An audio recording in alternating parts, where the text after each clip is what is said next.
아빠랑 아들이 일본어로 대화하면 어느 나라 사람이에요? 근데 이 회사 창업주 일가는요, 한국말을 못하거나 아니면 조금만 하거나 부자간에 막 일본어로 대화하는데 국적은 다 한국이에요. 그리고 CM송, 회사 광고 음악으로 따지면 이 기업만큼 유명한 것도 없을 거예요. 모험과 신비가 가득한... 몰라? 모르면 어쩔 수 없지. 세대 차이인가 보지 뭐.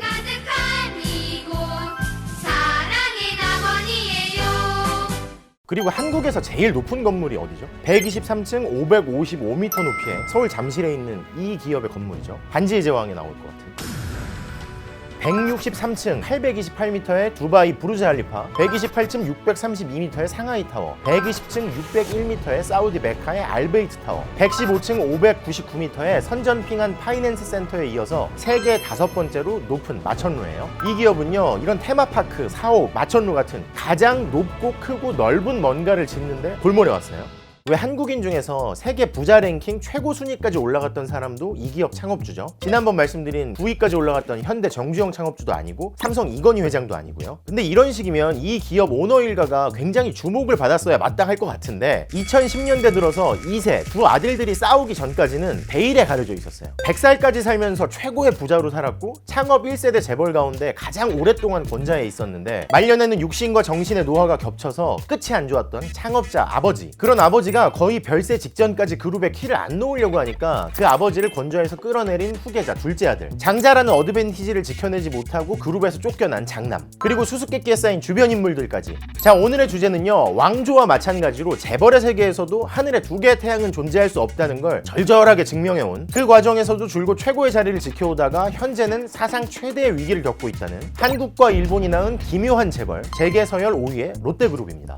여기는 롯데월드. 이거를 소미더머니가 해줘.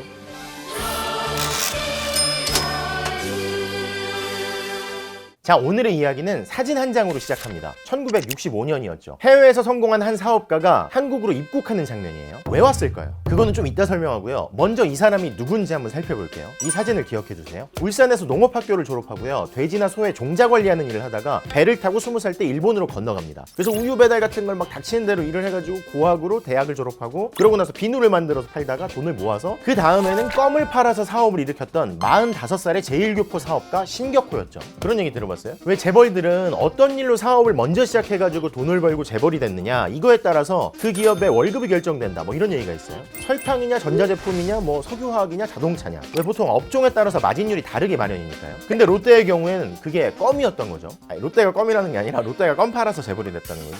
다시 신격호 회장 얘기로 돌아가서요, 멀쩡한 직업도 있고 처자식도 있고 동생이 9명이나 있었어요. 근데 일본 가서 일하고 공부하고 그 사이에 또 부인이 죽었는데도 계속 사업에 몰두하고, 이런 걸 보면 성공에 대한 집념이 무서운 사람이었던 거죠. 그렇게 고학으로 학교를 졸업하고 사업을 일으킨 신격호 회장, 원래 젊은 시절에 작가가 꿈이었다고 해요. 괴테의 젊은 베르테르의 슬픔에 나오는 샬롯테에서 이름을 따가지고 롯데라고 회사 이름을 짓습니다. 지금도 롯데 주요 시설들에 샤롯데라는 이름이 붙은 데가 많아요. 근데 아무튼 신생업체였던 롯데가 만든 껌이 일본에서 돌풍을 일으킵니다. 어떻게 그랬느냐, 유통에는 원래 중간 단계들이 있잖아요. 도매상이 있고 소매상이 있고, 이런 걸 도매상을 뺀 거예요. 그래서 공장에서 물건을 만들면 자전거, 오토바이로 소매상에 직접 물건을 갖다 주는 거예요. 그러면 마진이 높아지겠죠. 껌의 원료를 다르게 하고 애들 풍선껌을 만들고, 풍선껌 안에다가 뭐 대나무 대롱 같은 거 넣어주고 불러서 풍선 불려고 하는 거죠. 그리고 지금은 흔하지만 입냄새를 줄여주는 껌을 만들어서 직장인, 뭐 어른들도 껌을 쉽게 만든 거죠. 순식간에 선두였던 미국, 일본 업체를 제칩니다. 그리고 뭐를 하느냐, 스위스에서 초콜릿 최고 기술자를 영입해요. 일본에 데려온 거예요. 그래서 초콜릿을 만들죠. 가나 초콜릿. 한국에 있는 그 가나 똑같은 거예요. 옛날에 가나 초콜릿 광고도 되게 유명했어요.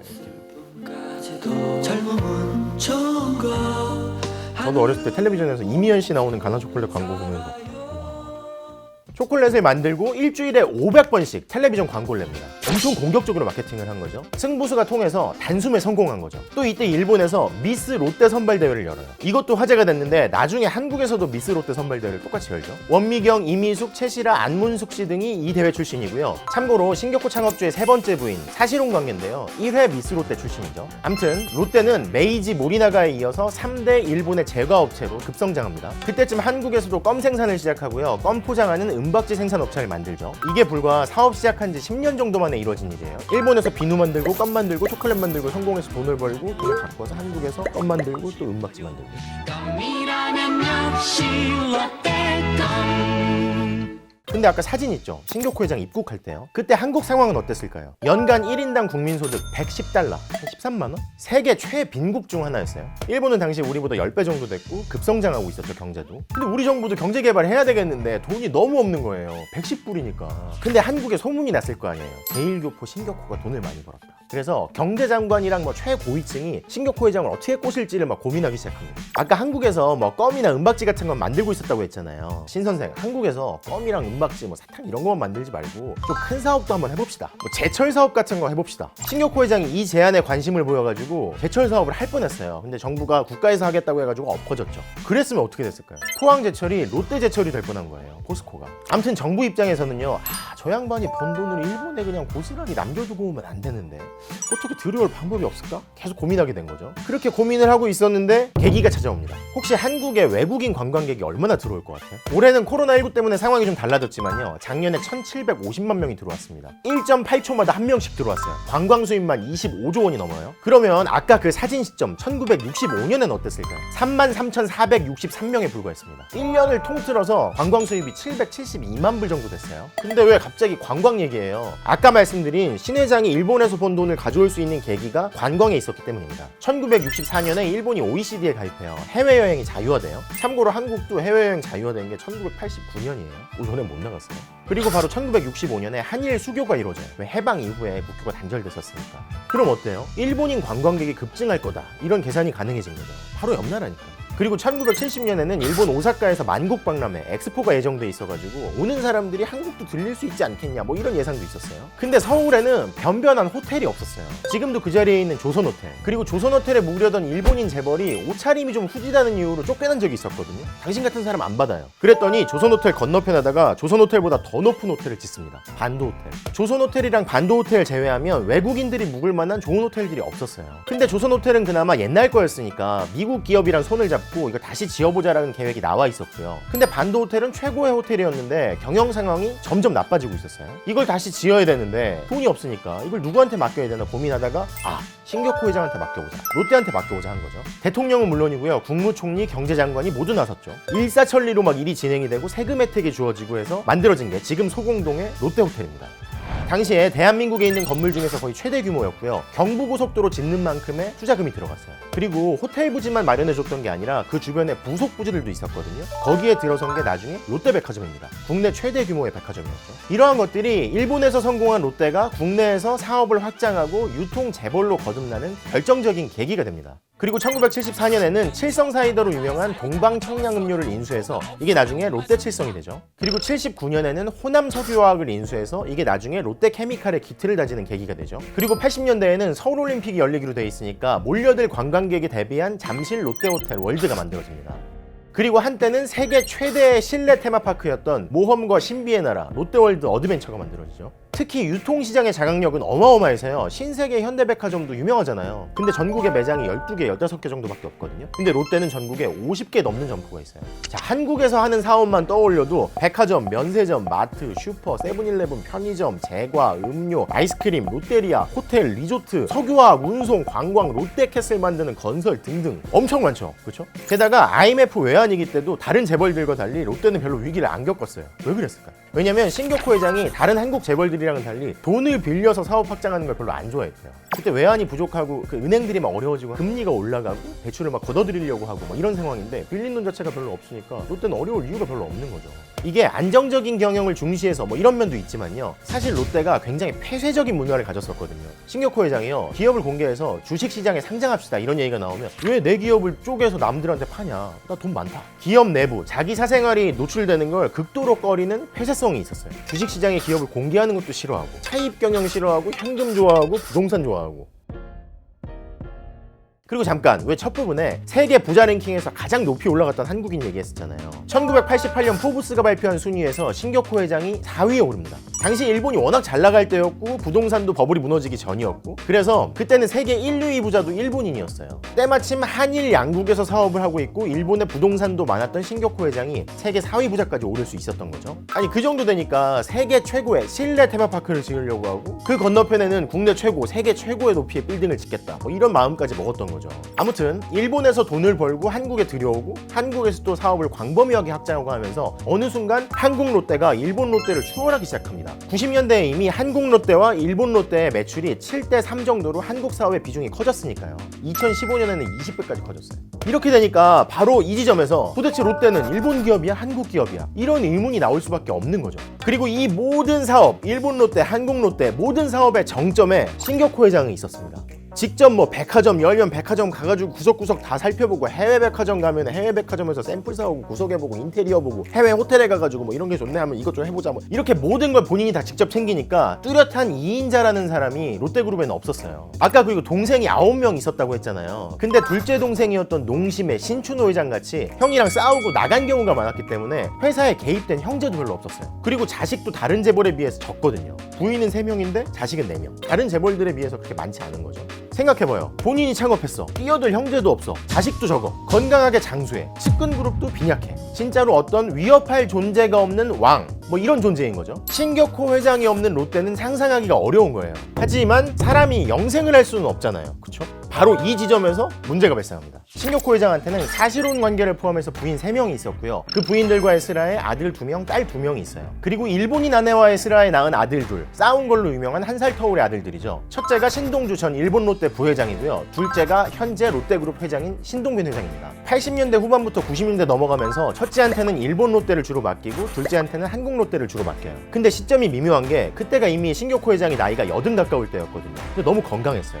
그리고 한국과 일본 롯데 위상이 좀 바뀌기 시작하는 시점이었죠. 근데 이 80살 가까운 노인이 본인이 건강하니까 자식들을 정리를 안 해주는 거예요. 그리고 자기가 다 하려고 하는 거죠. 왕자를 계속 유지하려고 하는 거예요.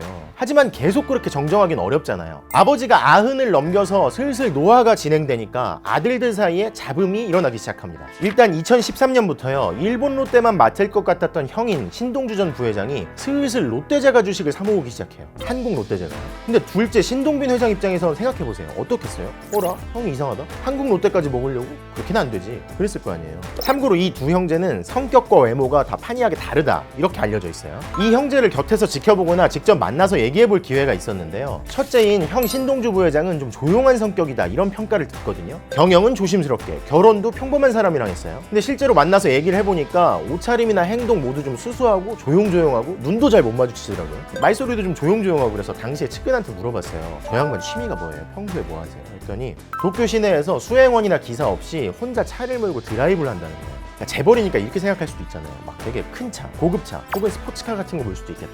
조용조용하지만 뭐 성격은 사실 뭐 속으로는 뭐 이럴 수 있잖아요. 신세계 정영준 부회장도 뭐 이렇게 오토바이 뒤로 탄다고 하고, 그렇죠? 근데 그랬더니 뭐라고 하냐면, 아니 그런 차가 아니고요. 작은 해치백을 혼자 몰면서 조용히 천천히 운전하는 걸 즐겨한다는 거예요. 그래서 아 정말 성격이 좀 차분하고 조용한가 보다. 뭐 이런 생각이 들었어요.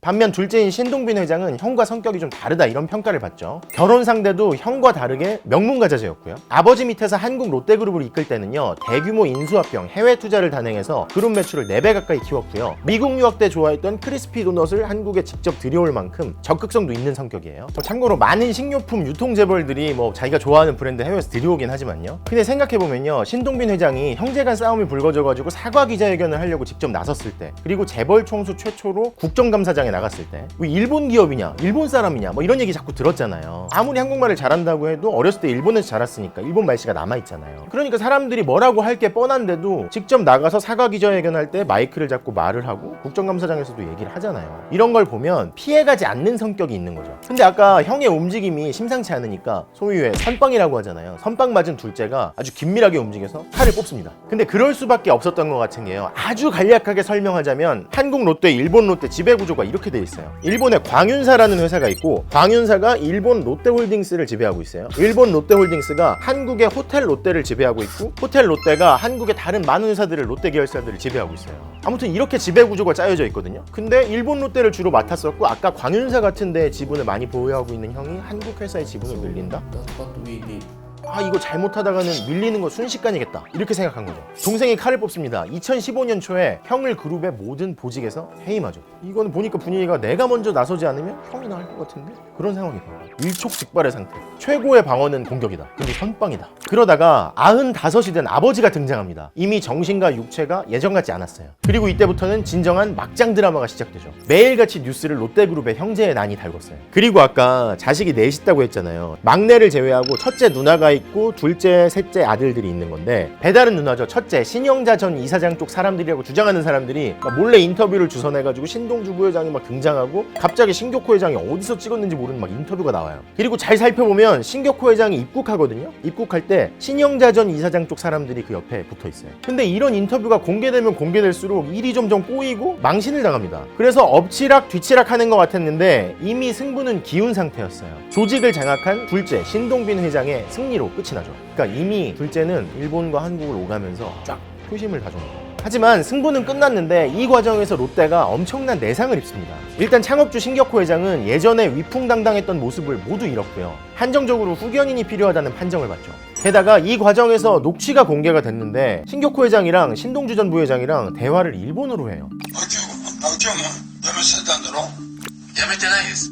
お父さんを代表取締役から外しました。秋夫がはいそれでもたまったのか 이런 걸 보고 들은 많은 사람들이 롯데가 일본 기업인가 봐 이런 생각을 하게 만드는 계기가 됐죠. 아무리 이 3부자의 국적이 모두 대한민국이다 라고 해도 또 롯데그룹 대부분의 고용과 활동이 한국에서 이루어진다고 해도 한국에서 번 돈은 거의 대부분 한국에 재투자한다고 해도 사람들의 마음을 돌리긴 어려웠어요. 이게 끝이 아니었어요. 엎친 데 덮친 격으로 계속 악재가 홍수처럼 막 밀려 들어옵니다. 2016년에 사드 부지로 롯데가 골프장을 내주거든요. 근데 한한령이 내려지면서 롯데가 엄청난 타격을 받습니다. 중국 내에 100군데가 넘는 마트, 백화점 모두 다 문을 닫아요. 영업을 할 수 없게 되고 철수하죠.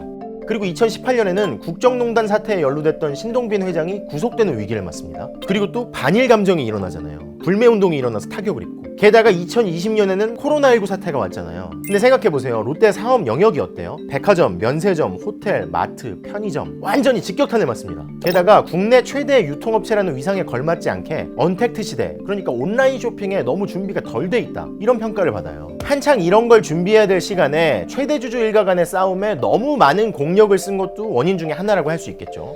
사과 드립니다. 죄송합니다. 아니 롯데그룹과 롯데그룹 회장이 모두 형제간 싸움에 신경을 많이 쓸 수밖에 없었을 테니까요.